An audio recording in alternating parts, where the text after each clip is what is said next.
couple of things that I want to make you all aware of. First thing is, when we started 4 weeks ago, I gave the synchronous time schedule, us meeting on Mondays and Wednesdays, 2 to 3:20. I first listed that as strict schedule first 3 weeks, right? I'm not sure if you guys remember that totally, but as we are introduced to our writing assignment this week, and as we start to begin writing our own arguments and drafting our own arguments, the class setup will change slightly. So where we are meeting Mondays and Wednesdays, 2 to 3:20, all of that is still the same, but how instruction is disseminated will change. So Mondays, we will normally have our instruction days. That's where you guys are being introduced to new concepts, study and practice of those concepts. But Wednesday will operate as our writing or lab day. So Wednesday will be opportunity for you guys to actually complete writing assignments, for you to still have the classroom forum, but to get feedback, real-time feedback from your instructor, to kind of get any assistance or help with the writing process as we are drafting and writing our own arguments. So it will look a little different starting next week. You guys will have, again, modules. You'll have the reading assignments, discussions on Mondays, and Wednesdays will be somewhat relegated to, now here's our day to work. Here's where we're actually drafting papers, outlining papers, revising papers, that type of aspect. So as we're moving past week 4, so we're starting it now, but prepare next week for the Monday and Wednesday schedule, where Monday is concepts instruction, Wednesday is more writing, okay? Whether that's lab writing, writing exercises, or group writing, where we're working through the process together as a group, okay? So just a quick heads up on that. All right, another thing to share with you all. Let me take us to Brightspace. So hold on really quickly.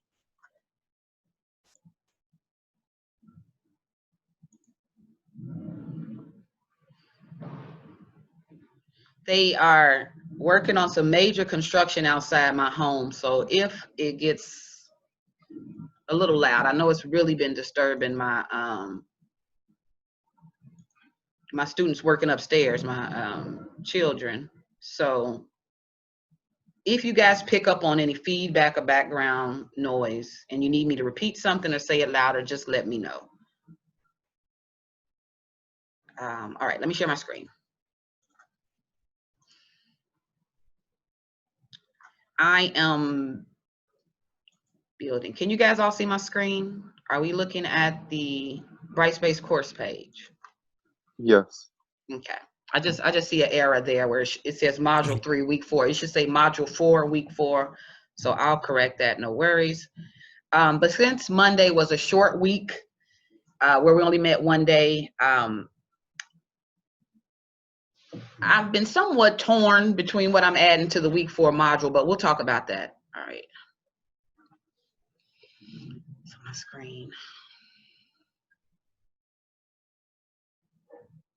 It works a little slower when I have Zoom up, so give me just a moment.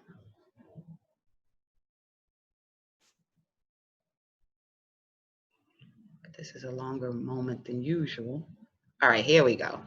Okay, so let me show you guys something really quickly in relation to what we're doing this week. All right, so if you've been following the course syllabus, week 4, it is organized as though now we should be writing our paper. You guys should have completed our first quiz. That's only because my course outline didn't take into consideration the Labor Day holiday. So we're slightly behind, but only a little bit. But with that being said, let me give you guys a quick heads up. We will be having our first assessment or quiz next week. So next Monday, I want you guys to prepare for a short in-class quiz. It will cover what we've discussed so far about the what is argument presentation. So even as we were going over that presentation during week 2, I was letting students know, make a note of this, jot this down. You will see this again. So with that, hopefully you guys, as we've gone over the what is argument presentation, we even reviewed it last week. We talked this week about rhetorical situation. All of those things will be reviewed for next week's quiz. So in addition to the week 4 module that we're going to talk about in just a second, you guys also need to be making time to review your notes on what is argument. You guys should know the purpose of argument in this class. So it is listed on the PowerPoint presentation as the goal of argument. Make sure you guys know what that is. Also make sure that you guys are familiar with the differences between traditional and consensual argument. One emphasizes agreement while the other emphasizes winning. Know the differences between the two. You will be asked that question. You'll also be asked about the equation. So know the equation claim plus support equals argument. And we're going to talk about that a little bit more today.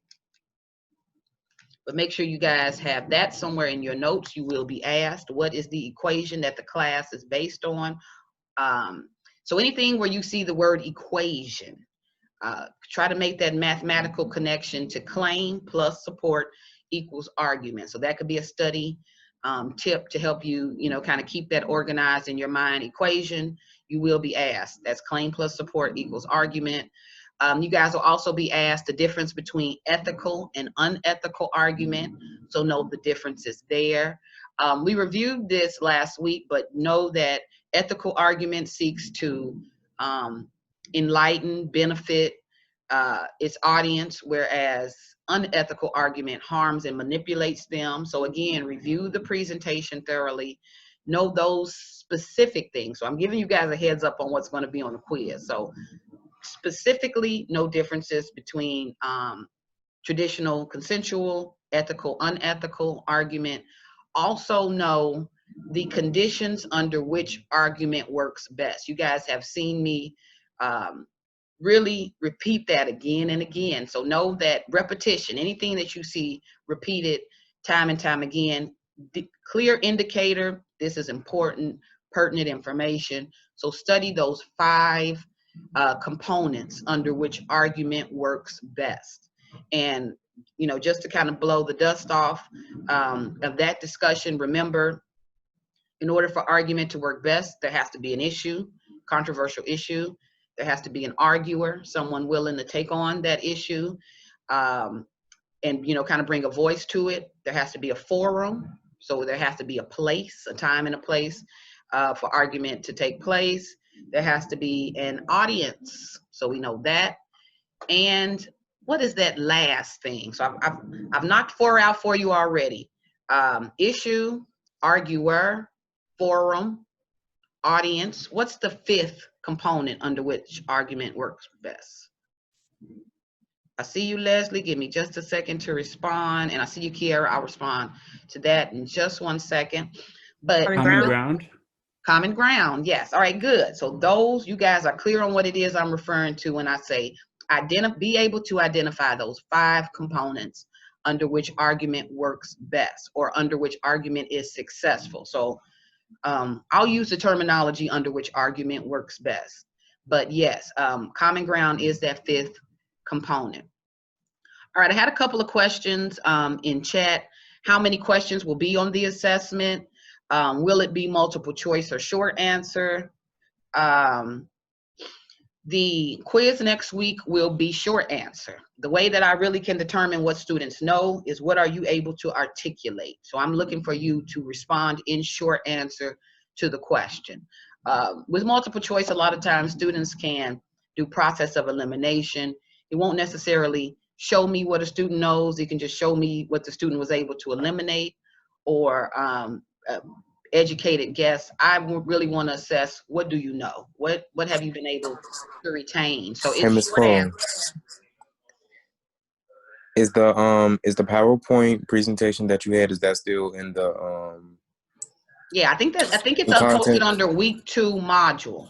Got it. I knew I had Oh, seen it somewhere before. I didn't know if you took it down. yeah, no, it's still there, but that's a good question. So again, the what is argument presentation, you guys, to study it, it is under week 2 module. I may throw it under this week's module just to kind of make it a little bit convenient. But yeah, that presentation almost in its entirety, specifically what I'm pointing out, you guys definitely want to study that. Okay. There'll also be a couple of questions on the assessment about our chapter 1 and 2 readings of They Say, I Say. So we went over a brief presentation for that as well, where I kind of summarized the chapters, but you guys can use your notes, your annotations, in order to help you with your review or study of chapters 1 and 2. The chapters are relatively short, but specifically what I'm looking for in the assessment is, what is the significance of they say? Why would we use a they say, I say model?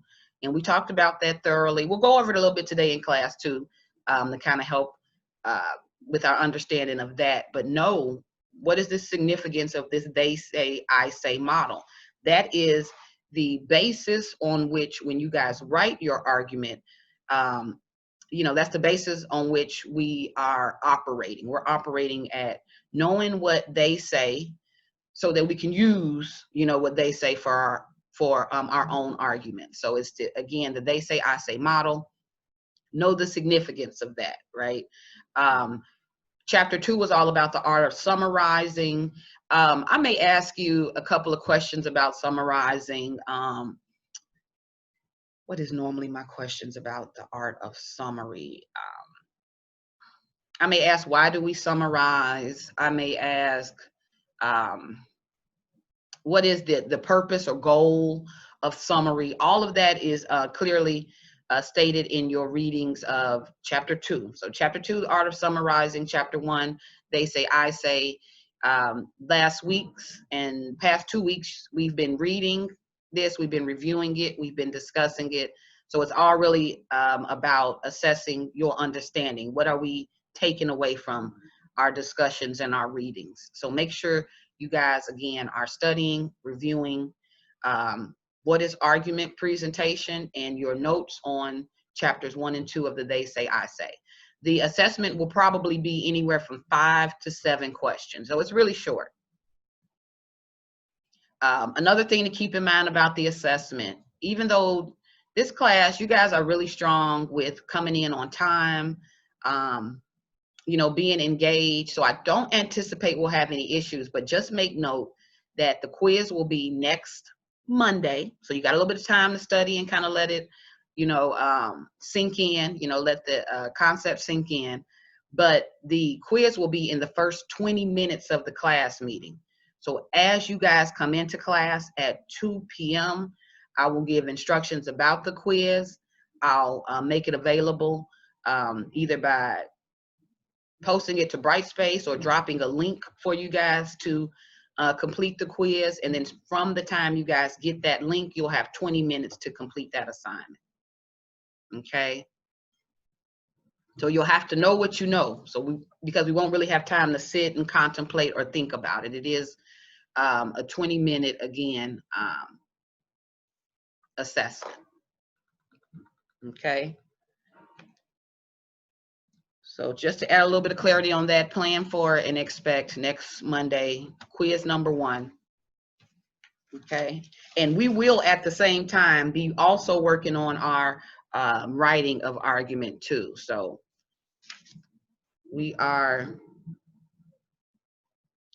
kind of working our way through the semester and not only using our understanding of argument to read it, but also to write it. Okay. All right. So are there any questions on that, you guys? Any other questions about the assessment? Nope. Okay. Awesome. Another quick thing to show you guys with the module. And the module is skinny now. I know that I'm adding some more assignments to it, but you guys can kind of see on the screen right now. So far, there are 4 elements in, I'm sorry, 2 that I have in the week 4 module, but 4 that I plan to add. I mean, 4 in total. So what I mean by that is this week you guys have a room for debate assignment. So we talked early weeks about how discussion board is a major part of the class, and that will be our forum for engaging in debate, whether that is current events. Last week when we were together, you guys completed an in-class exercise, and one of the questions I asked are, what are some issues that interest you? So I plan on taking that feedback from you guys and using those issues to engage us all in debate. Whether you are responding to debate, whether you are drafting your own arguments, whether you are responding to what your peers have to say, the discussion board is a forum that we'll use frequently throughout the semester to kind of really practice our skills, rhetorical skills with argument. So let me show you guys one of the first assignments we have is posted. This discussion board room for debate assignment considers the issue of cultural appropriation. So let me click on this really quickly just to show you guys what we're doing with this.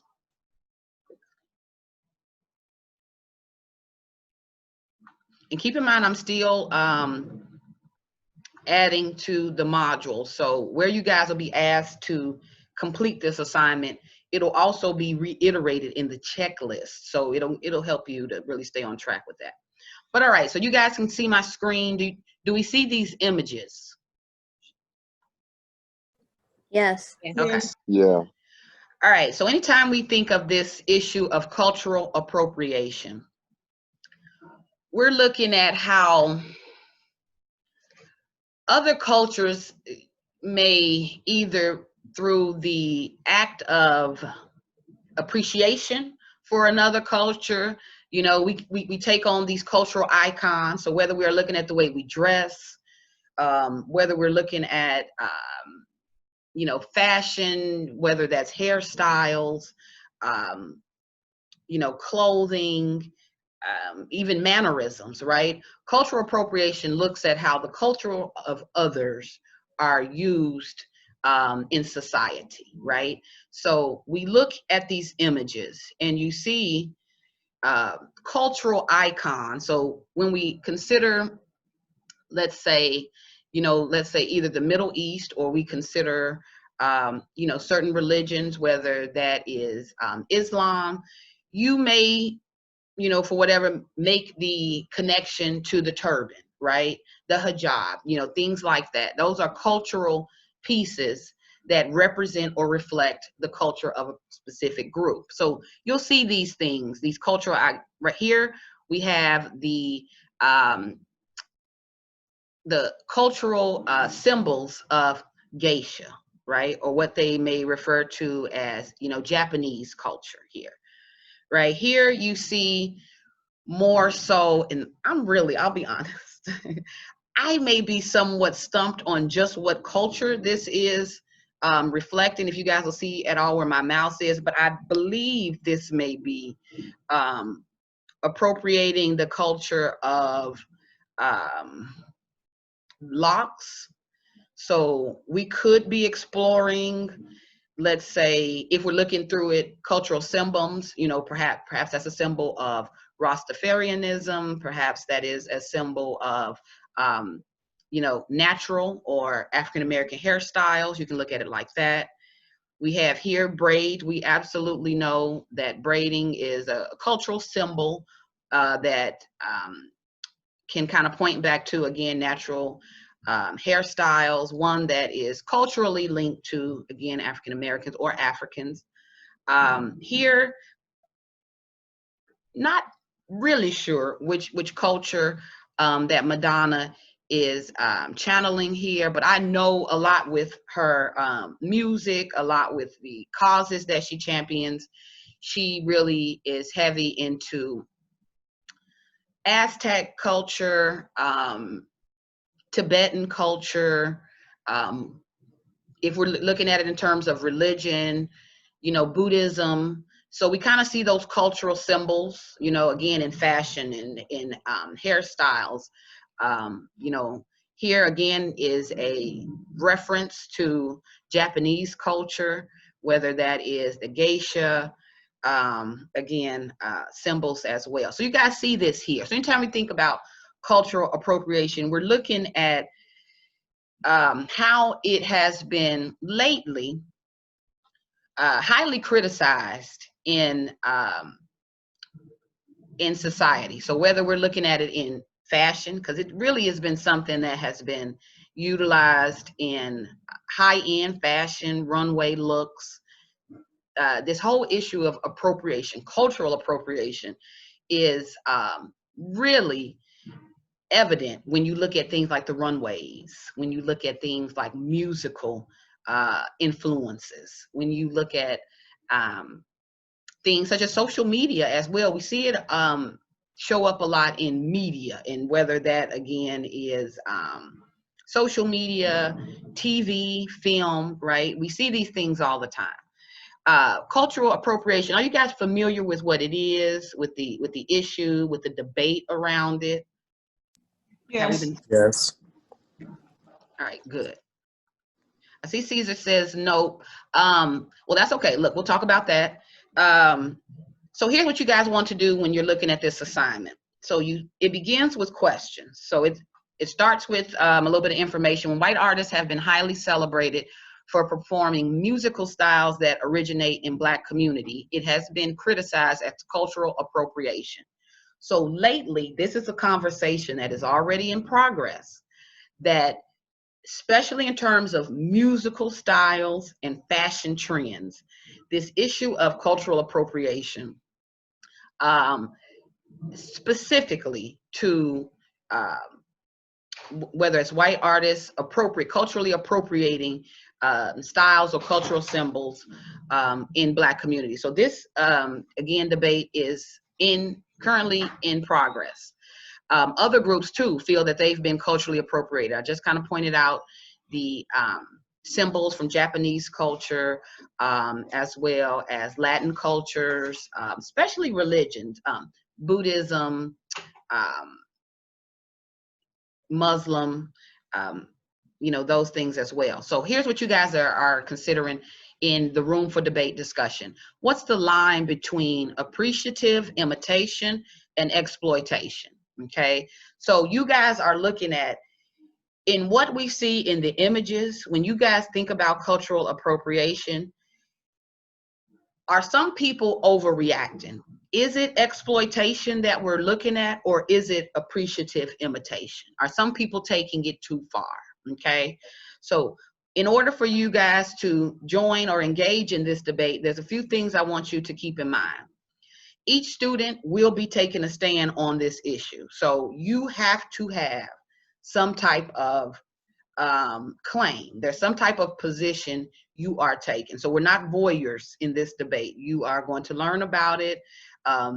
If you are unfamiliar with what cultural appropriation means, if you're even unfamiliar with the terms appreciative imitation or exploitation, you will begin with research and review. You want to start by, first of all, let me look this up. Let me define for myself what cultural appropriation is, so that you are clear on where you stand and what your position is on that issue. So each student will be taking a stand on this issue.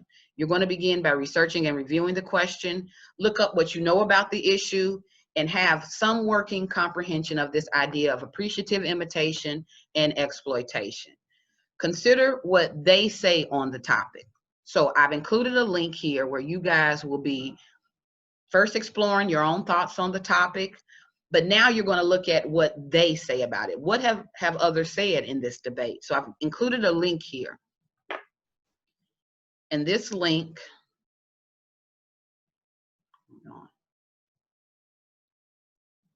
it takes us a little bit further into the debate. So let me show you guys.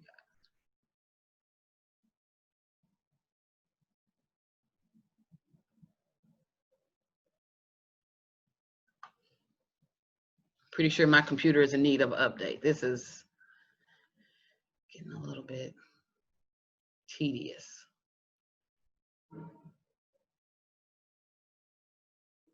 All right. Look, forgive my pop-ups. But here's what you guys will see when you click on that link where we are exploring the they say, okay? So again, here's the question. I just copied and pasted it here, but you're now looking at the debaters. Here is the conversation about that. So you'll see very short responses to this. So let's say you have your own opinion, you come in with your own particular idea. Maybe you feel that this is exploitation and you have your reasons for feeling that this is exploitation. You will read the ideas or opinions of others. So maybe with that position, you may feel like what's lacking, the reason I think is exploitation is that it cannot be appreciation if you do not understand, these cultural symbols, if you have no understanding of them. So maybe you want to look a little bit into considering historical and political context. Maybe that's where you may fall in the debate, right? Or maybe that may be something you're interested to learn more about in the debate. But you guys will explore the different responses or positions on this debate. And what you're doing in the assignment, again, let me go back. You are taking the they say to respond to. So let's look at the actual question. All right. So in your discussion board response, you should be submitting a 2-paragraph response. First, which author's perspective, based on the debaters that we just viewed, which author's perspective best aligns with your own position on the issue? So again, it is best to know where you stand on it. What is your opinion on it? And at least have some idea of that before you look at the opinions of the debaters on that link. Okay, now it's okay if you have an opinion and your opinion changes, but you do want to at least come into this with some opinion. Do you think it's appreciative, imitation, or exploitation? And from that, you are submitting a 2-paragraph response where you are identifying which author perspective best aligned with yours. So from that link that I just showed, let's say there is a debate from an author, Colin Fitzpatrick, and Colin has similar views. Even his reasons may mirror your own. His perspective best aligned with your own position. So you're going to perhaps quickly summarize the other debater's position before second stating where you stand on it. So you may say, begin with the they say, here's what they have said about it. I agree with this particular position and here you're kind of laying out where you stand and kind of laying out the reasons why you feel the way you do. So this particular assignment is baby steps into kind of presenting your own argument. So we're again doing several things here. You are joining a conversation that's already in progress. We learned about this in chapter 1 of the They Say, I Say, entering the conversation, being mindful of what others have said on that topic or that issue. And then from that, using that information to respond with the I say. So this debate is giving us a little bit of practice with this whole they say, I say format, okay? So students will be turning in, again, 2-paragraph response, 1 paragraph that identifies an author whose perspective, mirrors your own or aligns best with your position. 2nd paragraph is you articulating what your position is and why you feel the way you do, okay? So I saw I had a quick message in chat. Are we turning this in on Brightspace? Yes, this is discussion board. Discussion board is on Brightspace. So what we're looking at right now is the assignment. So this is from the week 4 module. When you guys click on it, you get your instructions, what you're doing, and then here is where you would click in order to write your discussion board response, okay? So it's in Brightspace, it's in our module. You would click on that to complete and submit the assignment. It's all there, okay? Now, not only are you submitting your own 2-paragraph argument, but you're also responding to one of your peers. So again, 2-part. In order for you to receive full credit for this assignment, not only do you post a response, you also reply to a response, okay? So try to respond to someone who has, if possible, presented a different way for you to look at it. Maybe you both may agree that it is exploitation, but they may have a different reason that you find compelling, or that presents a different way for you to look at or approach it. Maybe you are responding to a peer who disagrees with you, but you find their points compelling. However you respond, just make sure that in order for you to fully complete this assignment, you are posting a 2-paragraph response to the issue, and you are also replying to your peer, okay? You can't see any posts until you post first. So it'll look like no one has done anything. That's only because you have to post first before you're able to view any of the posts, okay? Let's see, I see a chat here. Should we use evidence from the debaters in our paragraphs? Well, if you are, again, identifying which author's perspective best aligns with your own position, if they're, and hold on, let me go back to that question. Should we use it? If the evidence that you are referring to shows how it best aligns with your position, or to kind of show how you two are in agreement, then you can use it. But what you really want to make sure you're doing is you're answering this prompt question. Do you feel that cultural appropriation, in whatever form it's identified, do you feel that it is appreciation, imitation, or is exploitation? So we're making a stand on, is it this or is it that? Okay, you'll have your reasons why you take that particular position. As you read the debaters in the link, you will identify one that'll have you shaking your head. Yes, I agree. This is more along the lines of where I fall. You identify them, point out how you guys' views are similar. Then you include 2nd paragraph that in detail goes into where you fall on the situation, your claim or your position, and why you feel the way you do, okay? So again, it says here this assignment is due at the end of the week, so Saturday, but in the calendar I have a grace Sunday by noon, and that's again because that's when I normally grade it, just to make sure you guys have it there. All right, any questions on this? This is an interesting topic, so I'll be really interested to see how you guys respond to this, how you respond to the debaters in that link, and how you respond to your peers. So this is one of our first. You guys see it is listed as, oh, they don't have it listed, but this is listed as room for debate discussion 1, and we'll have multiple room for debate discussions throughout the semester. So we'll get a little practice here.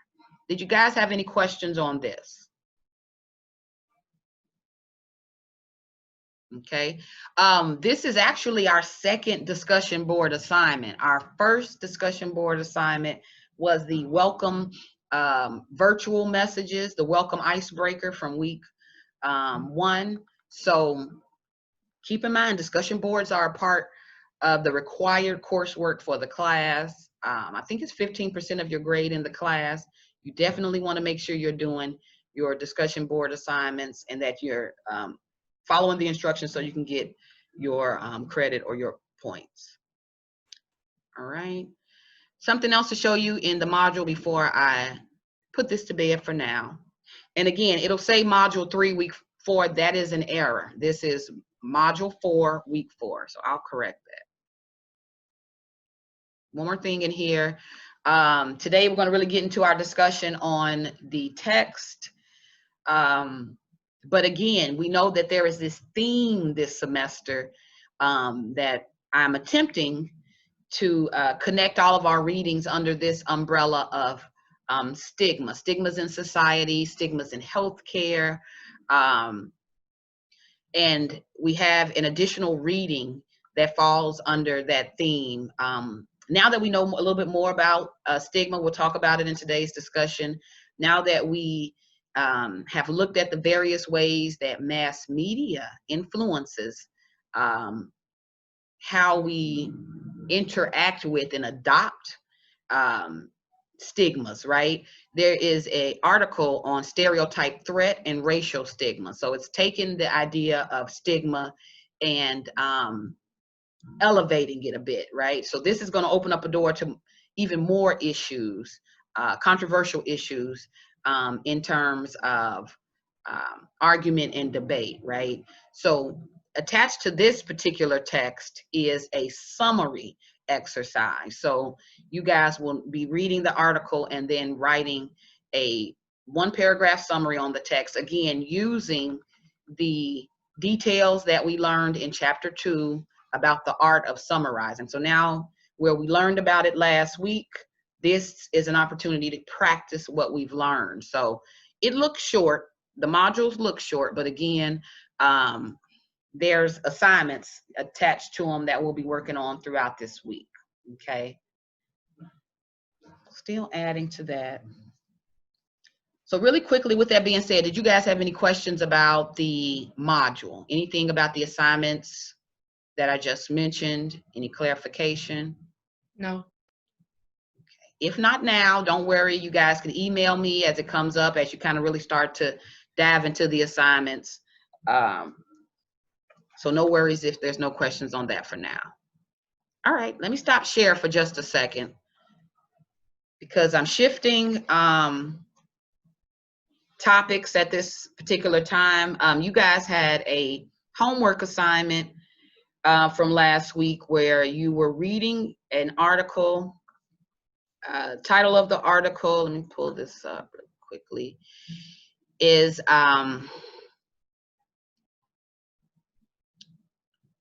how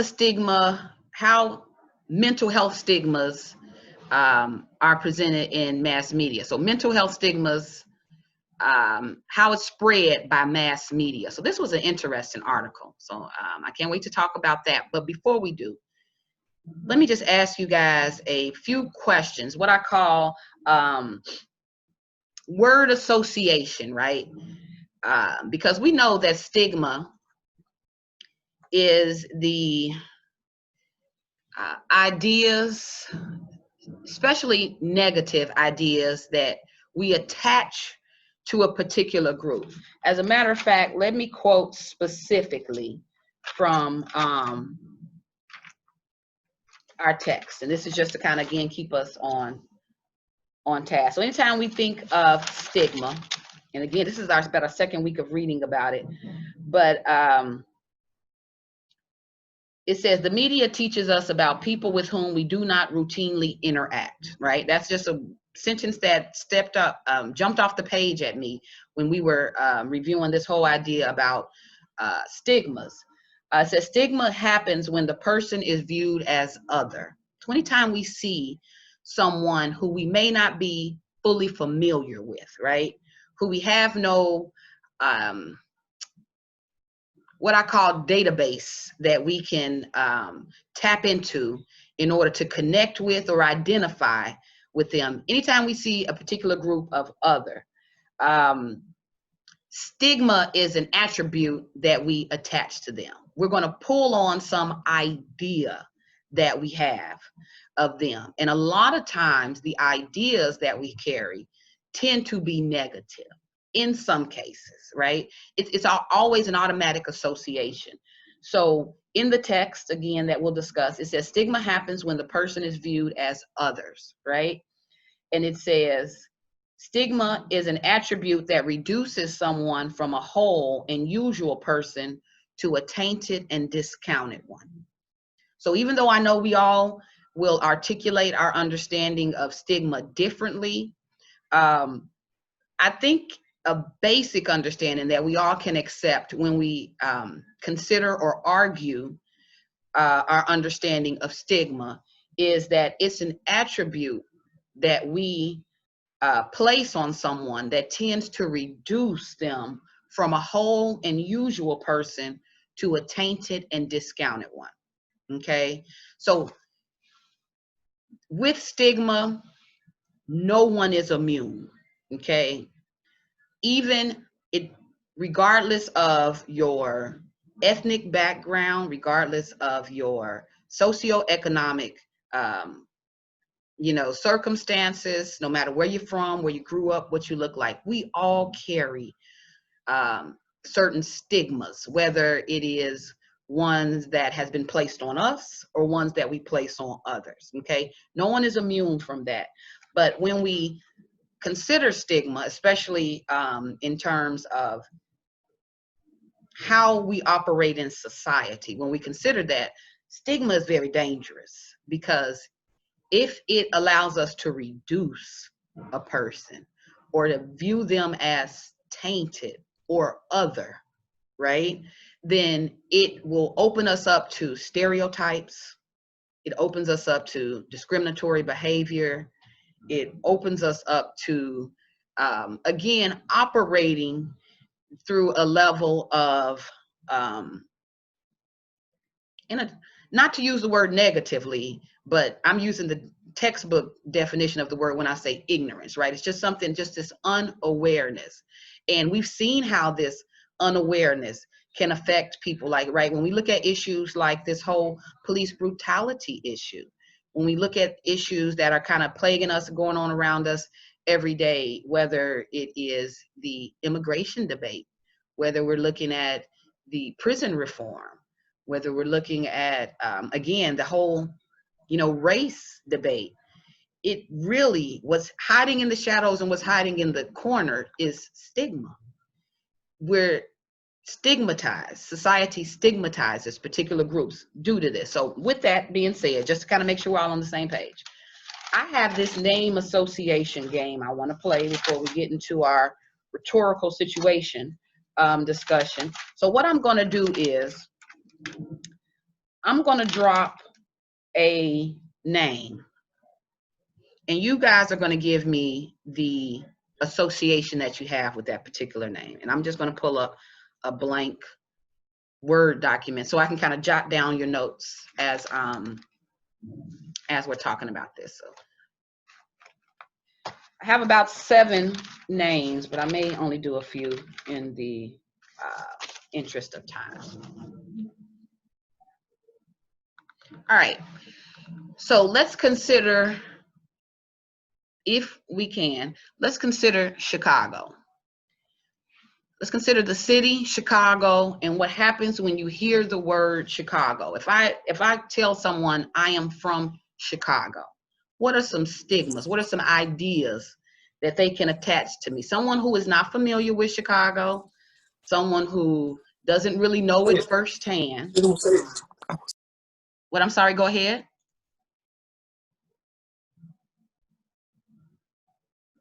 I'm sorry, did anybody want, so when we from personal experience, when I've said I'm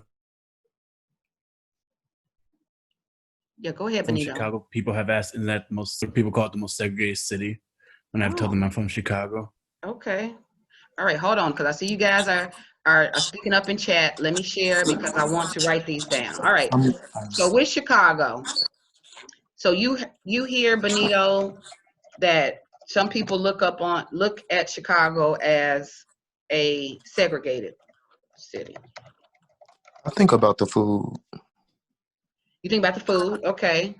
Now, when we think about stigmas, if anyone has, let's say, any negative connotation or ideas, what would possibly be those negative attributes? Shootings and gang violence. Okay. Gang violence. What else? Robberies. Me and my spelling.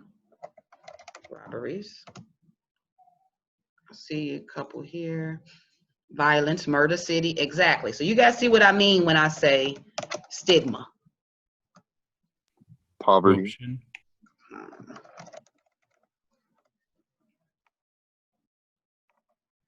I know I hear a lot of corruption.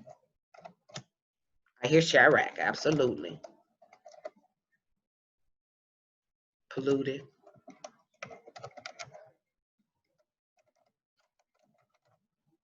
All right. These are good places to start, you guys. Good. So you see what I mean when I say stigma. I'll say I have firsthand with this. Most of you who are from Chicago, which I'm just assuming you guys are from Chicago. If I'm wrong, please forgive me. But definitely someone who moved to Chicago. When I would tell my family members that, I live in Chicago or I'm moving to Chicago, I would get raised eyebrows. But it's so violent there. This is what I would hear, you guys.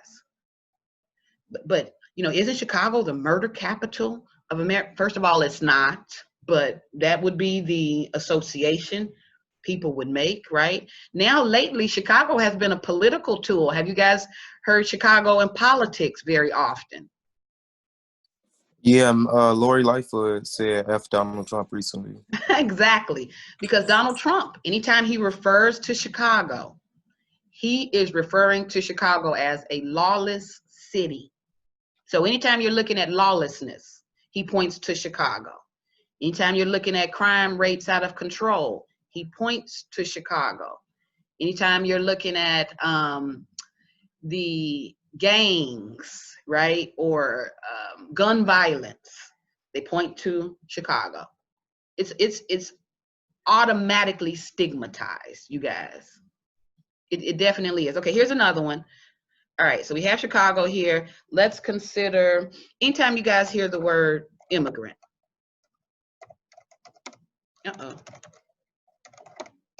What do we think or what do we see?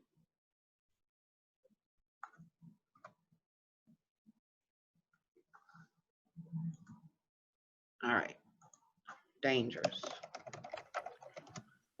Hispanic. Sadly enough. Yeah, that's definitely sadly enough, as if the only immigrant are, Hispanic or, well, I'll even go a step further. I know some people, when they hear the word immigrant, automatically think of Mexico. And I'm like, why would that be? But you have to kind of look at how it has been how it's been portrayed in the media, and how it has really become stigmatized again in a political environment. So what else do we have? I see uneducated. I see border wall. Exactly. And I see how you say that, Jorge, as a stigma, because it's almost as though it is a group that we must be protected against, right? Aliens. Gangbangers. Gangbangers. Yeah, okay, I'll add that. They also use the term gangbangers. I'm going to add here the caravans. That I heard a lot of that over the summer. I mean, over the past 3 years. All right. Oh, I like the one illegals. Oh, yes. That is so. Drugs. Immigrants from this all. Do you guys see what you attributed to? All from the word immigrants. Like there's triggers that'll come from the word, and those triggers a lot of times are rooted in stigma, stereotypes, right? So it is immensely sad that what was once positive connotation, America is an immigrant country, and that used to be pride. It used to be a symbol of pride. The Statue of Liberty, again, was this symbol that beckoned or welcomed all of the immigrants to this, land, pretty much of immigrants. So before it is this, romantic story of hope, right? Lately, it has really been stigmatized. And a lot of the words we see here, dangerous, poor, Hispanic, and I won't say lately as though this hasn't always been the case, but I mean, lately those previous ideals are being replaced more so with the negative connotations, the stigma of illegals, drugs, aliens, you know, all of these things. And even more problematic is that when we look at it this way, stigmas allow us to prejudge prejudices. It allows us to operate prejudgments against people. So the whole term of racism, some days, every day, we do things that extends prejudices, right? These prejudgments. The whole idea that I saw one time in a store, when I was in a grocery store, this whole idea that if a person speaks another language, that, oh, they must be other, or you must not be from here. There are stigmas that are getting in the way of how a particular group interacts with society, and it's getting in the way and dangerous. You know, it adds danger to a particular group, to their life, to their you know, threat to their way of life, right? Stigmas, that's the danger of stigmas. We'll talk a little bit more about this too, you guys, but let me interest again. What about one, and I'm dropping, because the time is getting away from me, I'm going to just do maybe two more. What about the stigma of one more? Well, two more. Look, millennials.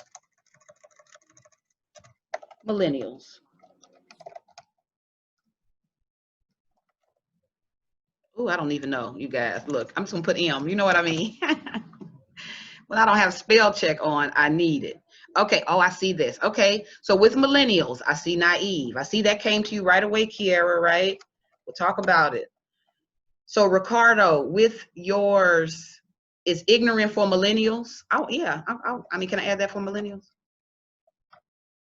I see lazy. I see immature.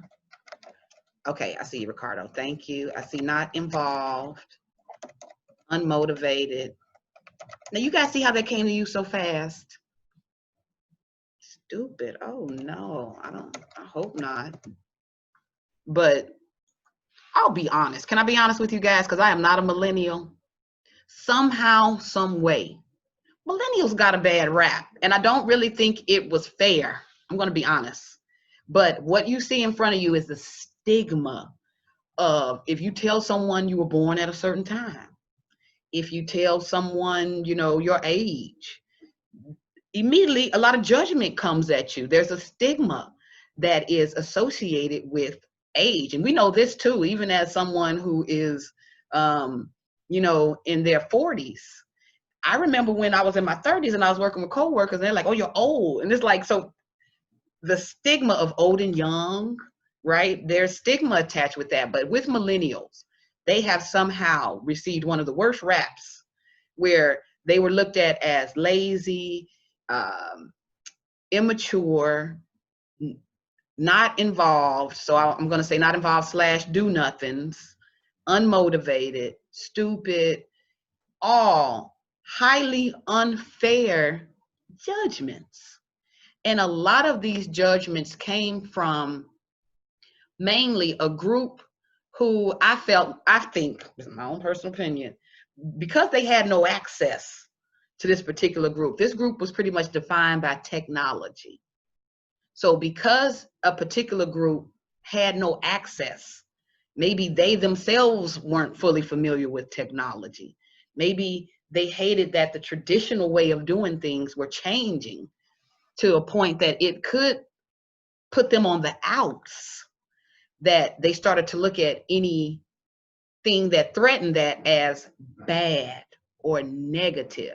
So I want you guys to know that, especially my millennials, which now millennials are 30-year-olds, 30 plus, that now we have the Gen Xers who are, you know, the teenagers and the younger people, you know, generation. So the millennials are your aunts and your uncles at this particular point, right? I think the cutoff for millennials now, we're about at, what is it, 25, 27?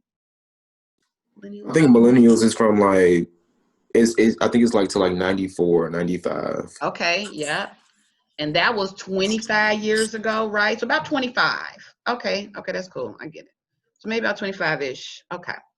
So yeah, so now we even have people under you, millennials. We have the Gen Xers. So it's gonna be interesting to see what they say about that that younger, you know, generation coming up. But thank you, Alex. Yeah, but millennials, I remember coming up right when I was teaching, and a lot of the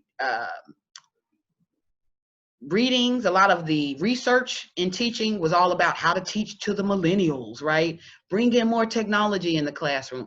You have to get their attention really fast. They're easily distracted.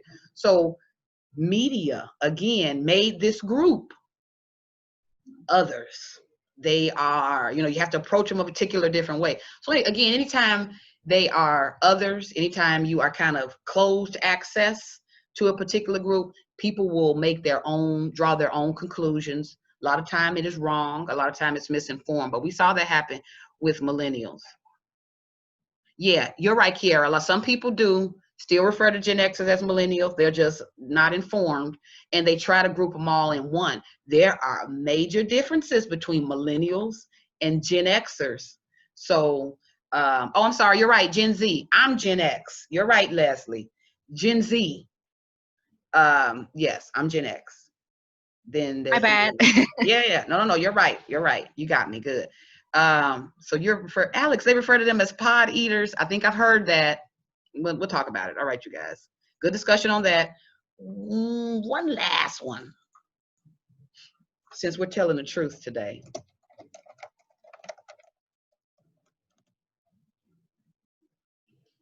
Stigmas. No, one is that, oh, my bad. Go ahead, Go say what you ahead. can say. One stigma that immediately comes to mind is the Black women can take pain. Oh, I like that. I'll say stronger threshold for pain. That's true.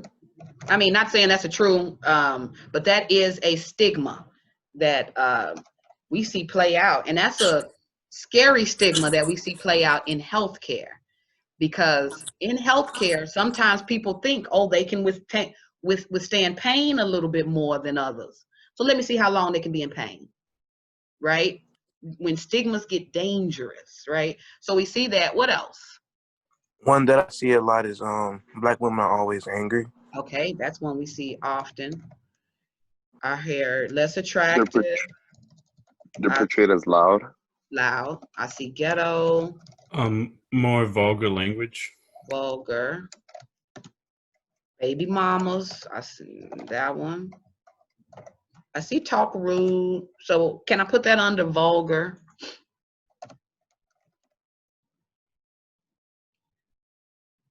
Oh, I'll put savages. That's a horrible one. But I wouldn't disagree with you on that. I wouldn't always fighting. So I'll put that under angry. Now, did you guys see how you were able to pull up? It came pretty quickly, right? Automatic association. So imagine that if you come in contact with Black women, not a lot. Let's say you don't know a lot of them, you don't have a lot, maybe as friends, or you don't encounter them much. I had a friend who actually came to the United States from Philippines. She was from the Philippines, and we worked together back when I worked in advertising and publishing, and she was shocked. Listen to me tell you, she was shocked that not all Black women were mad and walking around wanting to fight or be confrontational with everyone that they see. She was shocked because what she saw on TV in the Philippines, she said that is the only way she ever saw African American women. She didn't see us any other way. So to know that these images, we talk about mass media, we're going to talk about that, to know that these images sometimes is the only thing speaking for you in some cases is a little bit scary. And we know also that that is how this whole idea of otherness, when we can't see the person as whole or human, we tend to reduce them based on qualities, right? So can I I want to add, because this is, I want to add something. So yesterday, this is a good example. Yesterday I was at work, and I work in a place where I work outside, and I'm constantly like redirecting cars and doing a whole bunch of stuff. So I have a Black female manager, and she came outside to help us because it got really busy. Right. And when like after, you know, one lady was trying to do something that wasn't allowed, and she immediately called her a loud black AB. And I was like, that's really crazy that we're talking about that today. And I just witnessed this yesterday. Yeah. And she could have went off on her. But it's just weird how like that's the only perception that people see about black people, and they group all black, not even just black women, they group all black people together. And it's just funny how some households teach hate Yeah. involuntarily and voluntarily. It's just, Yeah. it's crazy. Yeah. And to know what a huge part it is of our social, like our social interactions. There's a thing called our psychosocial behaviors. So a lot of times, sometimes even though we may know better, psychosocial is, well, when I'm in society, when I'm with the group, I'm going to operate as the group operates.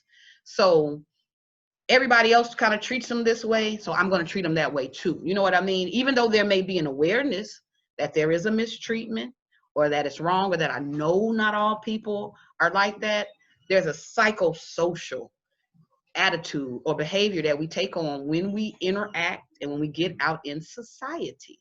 And I know that the situation, or that the identity of, you know, black women aren't these words. Like, I know that, but I know some people who do not know that. And it gets scary when, let's say, that particular person is your doctor, or let's say that particular person is the judge who's seeing overseeing a particular case, handling a particular case.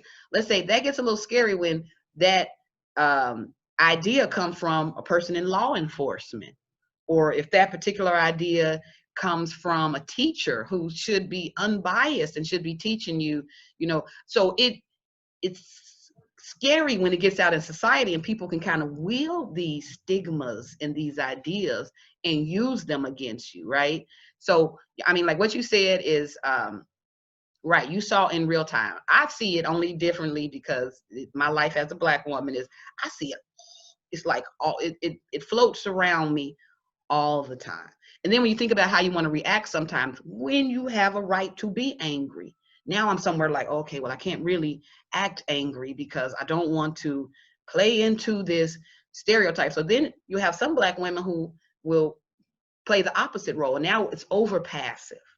Now it's, I'm going to let things go by and not really say anything about it because I don't want to be associated. So again, the stigmas, they seem harmless, but they heavily impact not only the society in which we live, but also that person or that group of people, right? So the stronger threshold of pain, we're going to talk about that. Because there's this idea that they always are putting up with something. So they know how to put up with things, right? This angry, always fighting. I heard it. And here's the catch with stereotypes or stigmas. Some of them sometimes may have an ounce. Just because you can point to it one place, you may say, yes, see, it's true, it's true. Sometimes with stereotypes, you may see it somewhere. It does not mean it envelops or covers a whole group. You know what I mean? So it's those types of things. The less attractive, we know, society's idea of what beauty is. We see that around us all the time. Loud, the whole idea of ghetto, vulgar, rude, baby mamas. There's a stigma too where oh my goodness, time gets away. This class, hour and 20 minutes is just not enough. But you guys see definitely what we talk about when we say stigmas are used to reduce. Look at how all of these ideas and what we looked at with immigrant and what we looked at with millennials, look at how all of those labels were used to reduce. Let me take something away from them. I don't see them as whole. And I don't know enough about them to really see them as human, someone I can identify with. So I'm only grabbing onto these labels. And again, that So are stigmas only negative? stigmas are negative because it really speaks to, again, this reduction, this reducing others. So yeah, stigma is only negative because the impact of stigmas are negative impacts. Yeah. So again, let's talk about it. Oh yeah, we'll talk about it. All right. So we got about 13 minutes. That's okay, because I want to talk about you guys' homework and how you answer these questions. Now, what you guys saw when you use the questionnaire to answer the questions from the text, you may have saw an acronym that I refer to as TRACE. So you see how the questions asked you, what does the text say, right? And then hold on, let me share my screen.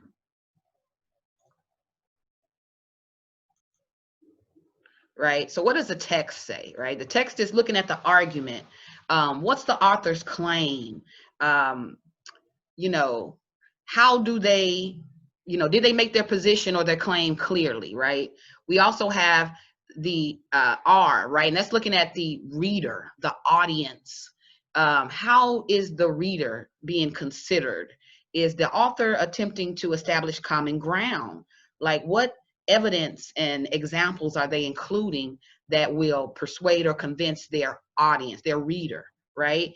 Then we have that A, which analyzes the arguer, the author of this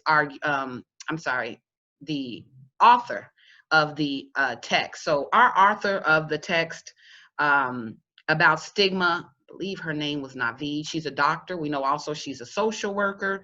So you guys will ask questions about that. So let's talk about this really quickly before we go. This whole idea of the rhetorical situation. And we talked about it briefly last week, but anytime you guys are thinking about the rhetorical situation, you are looking at language and how it is used to persuade. That's the rhetorical situation. Language. How is language being used? How is the author communicating in order to persuade or convince their audience? So when we talked about, when we were introduced to rhetorical situation last week, we talked about it in terms of a, let me try to draw here. We talked about it in terms of a triangle. Do you guys remember that? This is my bootleg triangle. But we talked about the rhetorical situation involving three major points. You have up top is the audience. You are always speaking to, thinking about, aware of, and readership. Your readers, your audience. You're always thinking of them. How can I persuade them? What evidence do I need to present to get them to my side, to win them over? What may be some concerns that my audience may have about this issue? What are some values that we hold in common that can help me get some common ground with them? So audience, I'm just going to put an A here because this is, again, my attempt to give you a visual. We're going to put an A up top because the rhetorical situation always serves the audience. Again, language used to persuade or convince your audience. But we also look at who uses that language. So we look at the writer. That is you. That's an ugly W, but that is you. What do you bring to the table? What experiences, what insight, what viewpoint, what research do you bring to the issue in order to, again, persuade or convince? So when you got, what you guys took part in with your questionnaire is this rhetorical situation. You were analyzing how this author is attempting to persuade and convince their audience to their main point of how mass media helps to kind of spread these stigmas of mental health, right? So let's look at the first question. What did you guys, in your answers, in your responses, what did you guys identify as being the author's main idea in the text? What do we put as the author's main idea? The argument. I just raised my hand, but what I said was that the author's claim is that go to somebody else. I just lost my train of thought. That's Sorry, okay. I do It do happens it. all the time because I thought I heard a knock at the door. So I was somewhere like, Yeah, my bad. that's okay. Don't worry. So you guys help them out. What do we identify as the claim, the author's argument?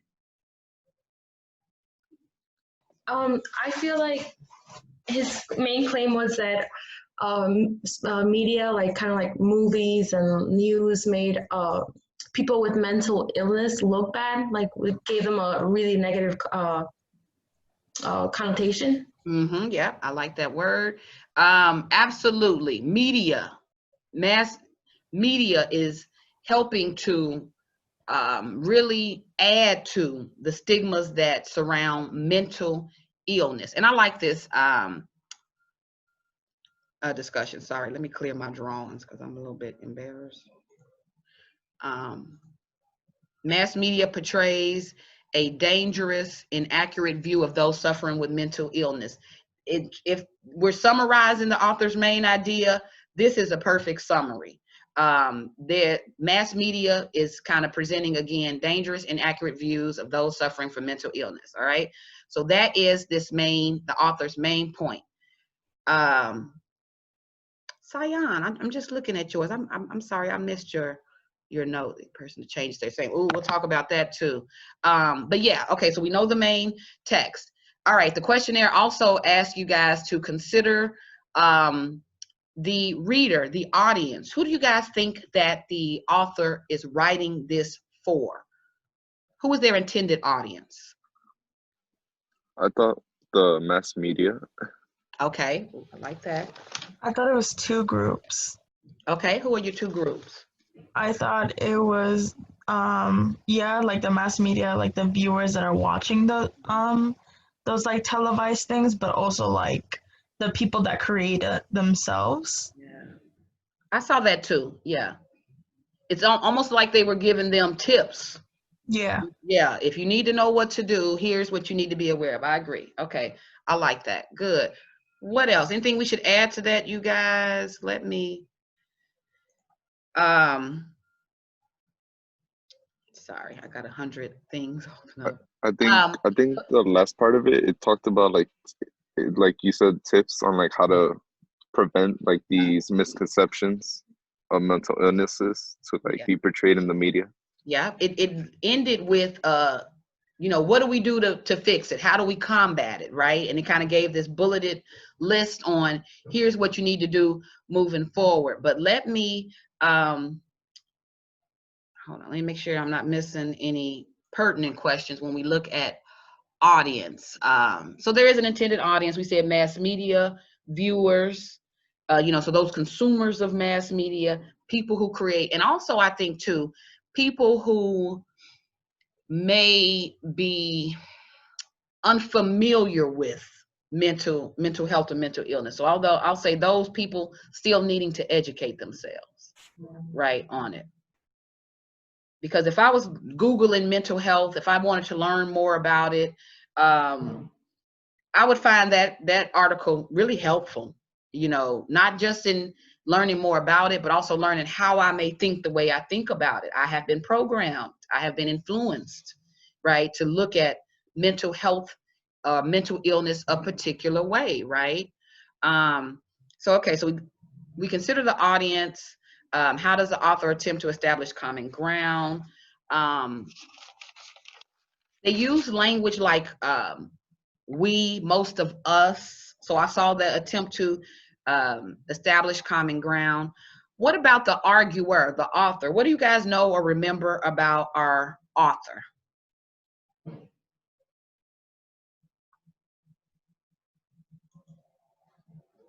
It's always really important to look at who wrote this.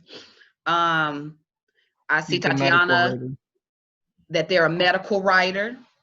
Absolutely, the person is a medical writer, and hold on, I just want to get their name. So let me. Naveed something. Yeah, I'm like, I know. Khalid or something. And did you guys see how after the name there was an MD? Yeah, he and then master or doctor or something like that. Yes. So we know that this particular person, Naveed Salah, is the writer. we can tell by their credentials that they have some type of expertise in the topic. So MD, MS. So they have, you know, MS, I'm thinking of sociology. They have studied this in terms of society. We know too, they have the medical training. Not only that, we know that the work was reviewed by, so double checked by another health professional. So we know this person is credible on the topic, right? They have the background and the knowledge that would make me as an audience member listen to them. That's why it's important to consider who wrote this, right? Should I listen to, should I follow what they say? Are they experts? Do I trust their research and their knowledge? That is really important in deciding, will I buy into what this person is telling me? So if I'm going to be persuaded and convinced, if a doctor tells me to look at it this particular way, I'm more prone to listen to an expert than I am than a person who's writing an opinion piece or a blog. So we know that little bit about the author in terms of, their background. I know this might not be that useful, but he also founded San Diego's Writing Institution. Oh, okay. I didn't know that. So you did a little bit of research with that, Benito. That's good. So we see that they not only are, medical professional, they have that background training and education. They're also knowledgeable to kind of talk about these things, right? With being a writer, medical writer, I think Tatiana stated. Yeah. So again, credibility, that as an audience member, that's something I value. I like somebody who is an expert, right? So again, all of this is helping to persuade and convince. What about constraints? As you guys were reading this text, was there anything that threw you off? Anything that may have, let's say, stood in the way of you fully buying in? I said no, personally, Okay. while reading it. Okay. And that's a For fair me, answer. for me personally, no, but for a person who is misinformed about everything, it might be a lot of information like just thrown at them. Yeah. Like because they talked about schizophrenia, they talked about anorexia, so Yeah. it might have been like too dense for the person, but it was okay for me. Yeah.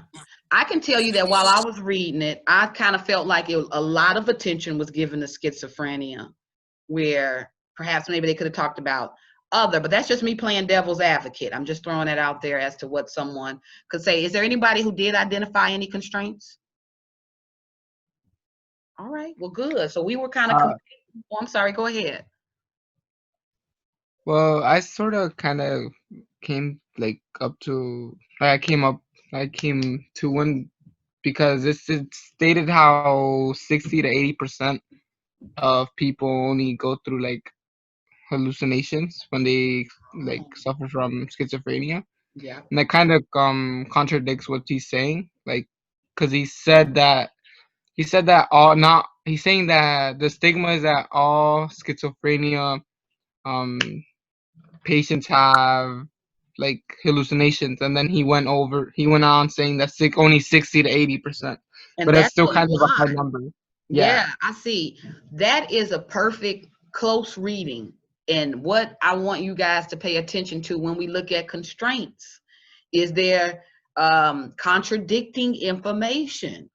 Is there anything that's not jiving well, right? And I'm glad you picked that up, because I did not notice that, but I did notice where the author spoke a lot about it's overgeneralization. It's unfair to say that about schizophrenia, but is it unfair if it's in 60 to 80% of the cases? So a lot of times with stigmas, it's not the case that they are totally untrue. The case with stigmas is that when it's used to reduce a person, right, to see them as less than, to again, kind of buy into this other, that's when stigmas are really harmful. But okay, and we're right at the end. Exigence, and I'm going to just kind of quickly talk about this.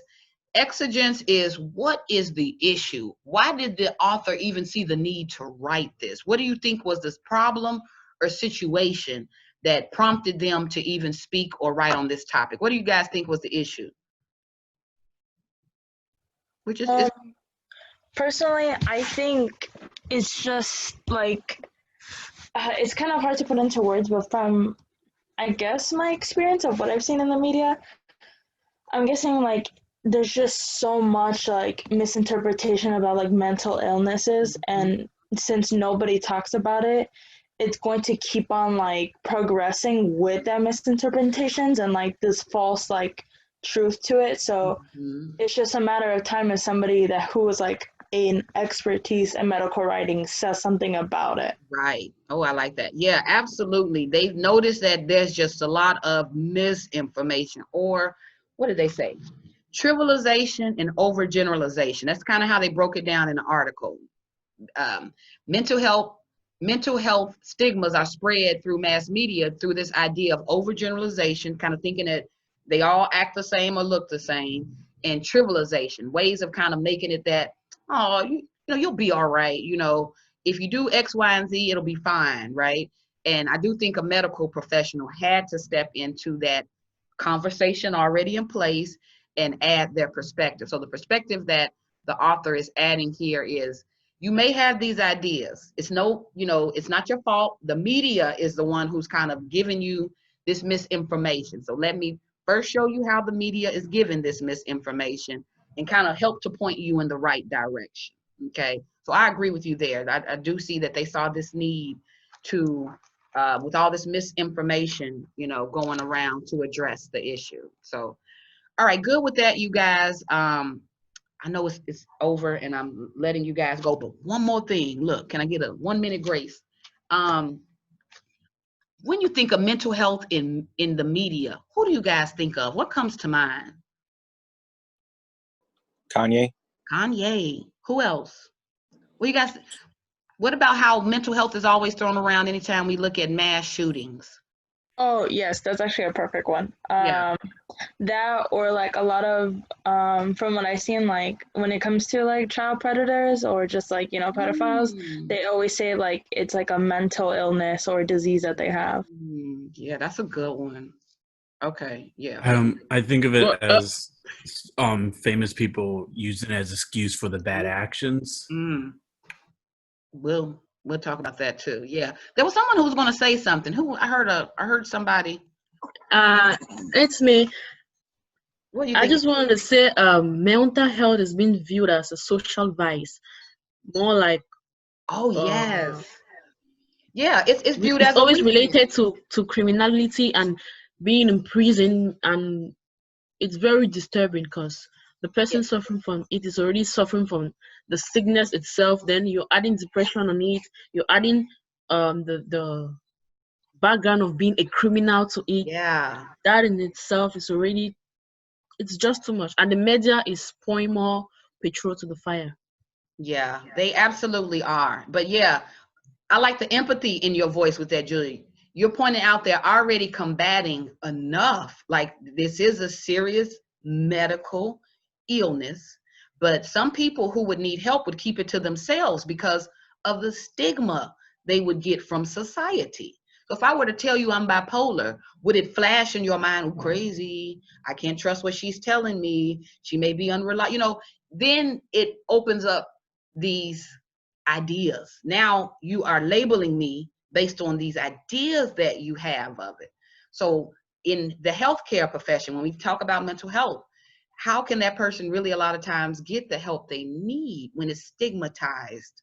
So again, this whole ideas of health and stigma, then we can look at it too, whereas you brought up, Benito, not only are we battling it, some people are misusing it. So we can look at the Kanye, which I don't know if he's misusing it or not. Maybe he's just public.